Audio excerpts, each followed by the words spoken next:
बिस्मिल्लाहिर्रहमानिर्रहीम। नाजरीन, मैं हूँ एहसान अली और आप देख रहे हैं मेरा यूट्यूब चैनल टुडे विद एहसान अली। नाजरीन, आज पूरी सोशल मीडिया पर ये बहस चल रही थी कि सुप्रीम कोर्ट ऑफ पाकिस्तान से क्या इमरान खान को रिलीफ मिला या नहीं मिला।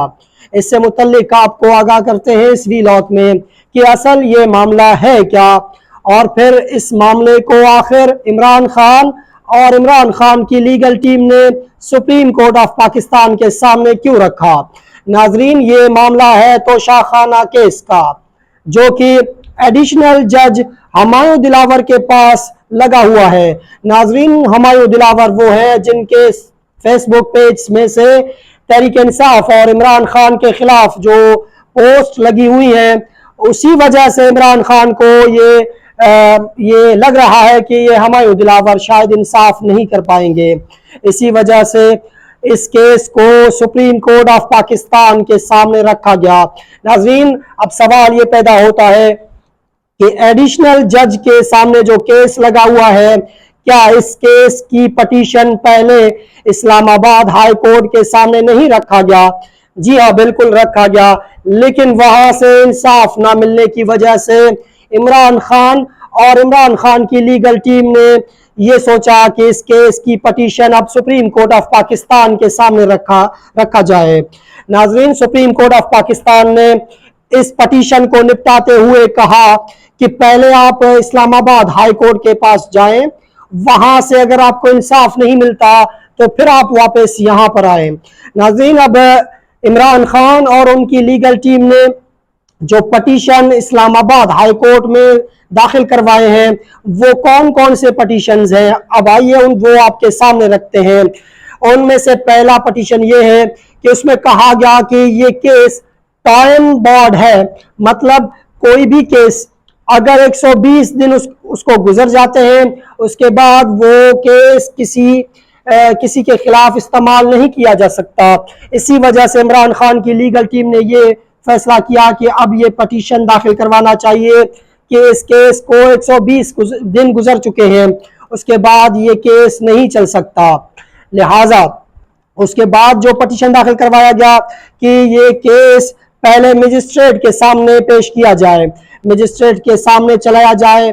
अगर वहां से इसका फैसला ना आ सके तो फिर इसको एडिशनल जज के सामने रखा जाए।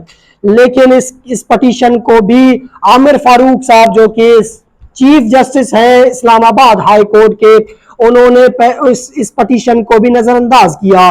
उसके बाद ये एतराजात लगाए गए कि हमायूं दिलावर साहब जो कि एडिशनल जज है, उनसे इंसाफ की तवक्को नहीं, क्योंकि वो पहले से ही इमरान खान के खिलाफ हैं और फिर उनके बारे में एक स्कैंडल भी चल रहा है। उसी वजह से हमायूं दिलावर साहब के सामने इस केस को नहीं लगाया जाए। लिहाजा इन तमाम तर पटिशंस को होना ये चाहिए था कि आमिर फारूक साहब पहले खुद सुनते, उसके बाद अगर वो खुद नहीं सुन पाते तो वो किसी और जज के सामने इन केसेस को लगाते। लेकिन आमिर फारूक साहब ने क्या किया कि इन तमाम तर केसेस को उसी ही जज के सामने रखा जिस जज पर इतराजात लगाए गए हैं। नाजरीन, हमायूं दिलावर साहब के सामने इन केसेस को भेजा आमिर फारूक साहब ने कि इन केसेस के ऊपर समाअत किया जाए। नाज़रीन, हमायूं दिलावर साहब एक तरफ बज़िद हैं कि किसी ना किसी तरीके से तोशाखाना केस को जल्द अज जल्द निपटाया जाए और इमरान खान के खिलाफ कार्रवाई की जाए। इसी वजह से इमरान खान और उनकी लीगल टीम को एतराज़ात हैं। वो ये कहते हैं कि इनके सामने इस जज से किसी किस्म की कोई इंसाफ नहीं मिल सकता। लिहाजा अब तक तो इमरान खान की जो पटिशंस हैं वो दोबारा इस्लामाबाद हाई कोर्ट की तरफ चले गए हैं। अब देखना ये पड़ेगा कि इस्लामाबाद हाई कोर्ट इमरान खान को क्या इंसाफ दे सकेगा या नहीं। अब तहरीक इंसाफ ने जो सुप्रीम कोर्ट ऑफ पाकिस्तान में दरखास्त दाखिल कर रखा था, उसे सुप्रीम कोर्ट ऑफ पाकिस्तान ने निपटा दिया। नाज़रीन, उसके बाद अब आते हैं कि इसाक डार, जो कि वजीर खजाना है, जिन्होंने एक स्टेटमेंट दिया हुआ है। पहले वो वजीर आजम बनने के लिए रजामंद थे, उसके बाद जब उनका नाम सामने आया और फिर उस नाम सामने आने की वजह से कुछ एतराजात लगे, اس کے بعد اسحاق ڈار نے ایک اسٹیٹمنٹ دیا، اس اسٹیٹمنٹ میں انہوں نے کیا کہا آئیے وہ آپ کو بتاتے ہیں۔ انہوں نے کہا کہ اس سے متعلق بحث کرنا قبل از وقت ہے، کیونکہ یہ معاملہ پی ڈی ایم کی جو لیڈرشپ ہے وہ دیکھ رہی ہے۔ اگر پی ڈی ایم کی لیڈرشپ یہ سمجھتی ہے کہ اسحاق ڈار ایک اچھے نگراں وزیر اعظم بنیں گے تو میں پھر رضامند ہوں، اور انہوں نے کہا کہ جو قیادت فیصلہ کرے گا اس پر میں راضی رہوں گا۔ ناظرین، قیادت کون؟ نواز شریف یہ اٹل فیصلہ کر چکے ہیں کہ کسی نہ کسی طریقے سے اسحاق ڈار کو نگراں وزیر اعظم بنایا جائے گا۔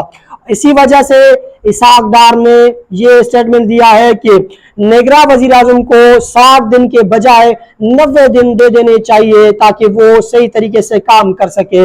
اور انہوں نے کہا کہ پاکستان کی جو اکنامی ہے اس سے متعلق اگر نگراں سیٹ اپ کو زیادہ تر اختیارات دیے جائے تو پھر ہی یہ پاکستان کا اکنامی سروائیو کر سکتا ہے، تاکہ ان کو یہ اختیارات دیے جائیں کہ وہ IMF یا دیگر ممالک سے قرض لے سکے، کیونکہ اس سے پہلے کسی بھی نگراں سیٹ اپ کو یہ اختیارات حاصل نہیں تھے کہ وہ کسی بھی حکومت یا پھر IMF سے وہ قرض لے سکتا۔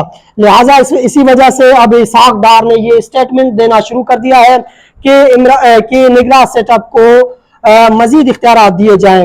اس کے بعد اب آپ کو بتائیں کہ میں نے اپنے پچھلے ویلاگز میں بھی آپ کو بتایا تھا کہ سندھ حکومت اور پھر MQM کی طرف سے کھچڑی پک رہی ہے۔ وہ کھچڑی ہے کیا؟ ناظرین، MQM نے اب اپنا اپوزیشن لیڈر کھڑا کر دیا ہے، بلکہ وہ سلیکٹ ہو چکا ہے۔ وہ اپوزیشن لیڈر کیوں سلیکٹ کروایا گیا ہے اور پھر اس اپوزیشن لیڈر کو لانے کا مقصد کیا ہے؟ ناظرین، مقصد ایک ہی ہے کہ سندھ میں جو نگراں سیٹ اپ بنے گا اس میں MQM اور پیپلز پارٹی برابر کے شریک رہیں اور حصے دار رہیں۔ لہٰذا اسی وجہ سے تاریخ میں پہلی مرتبہ سندھ کے جو اپوزیشن لیڈر ہوں گے وہ ایک خاتون ہوں گے جن کا رائنا انصار نام ہے۔ ناظرین، وہ اس وقت سلیکٹ ہو چکے ہیں سندھ کے اپوزیشن لیڈر کے طور پر۔ علیم عادل شیخ نے ان پر اعتراضات اٹھائے ہیں اور علیم عادل شیخ نے یہ کہا کہ مجھ سے مشاورت کرنی چاہیے تھی کہ نگراں سیٹ اپ کس کو لگایا جائے اور پھر نگراں وزیر اعلیٰ کس کو لگایا جائے۔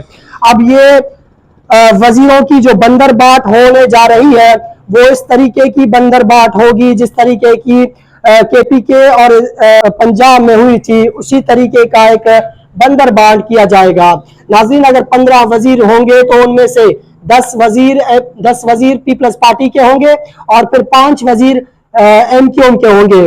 ناظرین، یہ بندر بانٹ کرنے کے لیے اب یہ اپوزیشن لیڈر بھی تبدیل کر دیا گیا ہے اور پھر اپوزیشن لیڈر کو 39 ووٹ ملے جس کی بدولت وہ اپوزیشن لیڈر منتخب ہو چکے ہیں۔ ناظرین، اب تک کے لیے اتنا ہی۔ اپنا اور اپنے فیملی کا خاص خیال رکھیے گا۔ اگر یہ ویڈیو آپ کو پسند آئے تو ہمارے YouTube چینل کو سبسکرائب کرنا مت بھولیے گا۔ شکریہ، اللہ حافظ۔